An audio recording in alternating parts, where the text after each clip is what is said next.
And then if you'd be kind enough to state your name and spell your last name for the court. Jen Lee, L-E-E.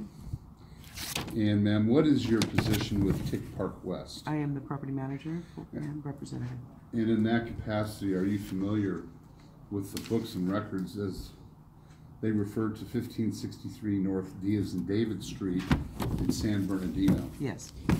Specifically, are you familiar with the records concerning unit number 6? Yes. And do those records show that that particular unit was rented to the defendant in August of this year by way of a written agreement for a monthly rent of $9.50 a month? Yes. And ma'am, I'm going to show you a copy of a document which I believe was attached to the complaint as exhibit number 1. I'm going to ask you, is that a document that you've seen before? Yes. And is that in fact a rental agreement between the plaintiff and Miss Allen? Yes. And it was actually executed by her in March, is that correct? No, it's the 3rd of August, but she writes backwards. Oh, she writes military. Okay, that's fine. In any event, at some point in time, was there a default in the timely payment of the rent? From day 1, yes, sir. And I'm going to show you a copy of a document. Ask you to take a look at it. It's identified as Exhibit 2 by reference to the complaint. Ma'am, is that a document that you caused to be issued and served on Miss Allen, advising her of the rents that were delinquent and needed to be paid within 3 days? Yes. And during the 3 days, did she offer to pay the full amount of the rent? No. And since the notice expired, have you accepted any rent? No. As to the amounts and the time frames, are they all true and correct? Is the amounts demanded for the months true and correct? Yes.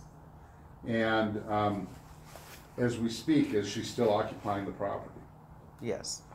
Are you asking the court this morning for a judgment that, first of all, would allow you to get her to move from the property, but also to vacate and set aside the rental agreement? Yes.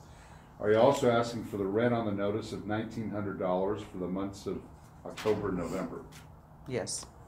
Are you asking for the part of December through today, 12 days at the daily rate, in the amount of $374.76? Yes.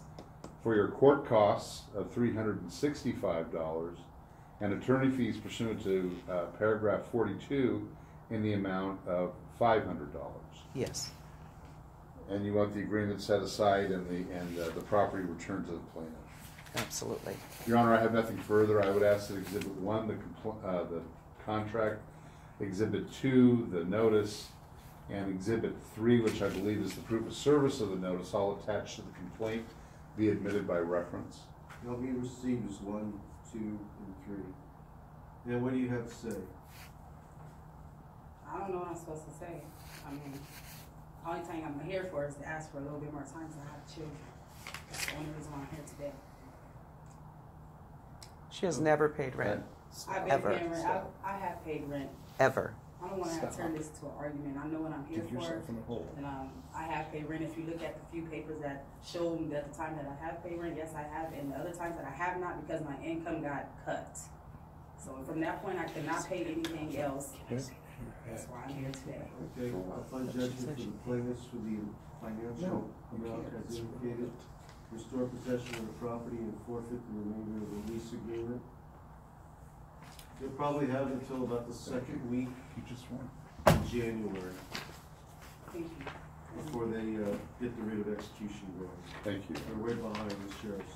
Actually, Your Honor, they're actually catching up. I had one, I was really surprised. I had one that went by default. I was told they wouldn't be doing it until after January, and they actually have it scheduled for next week.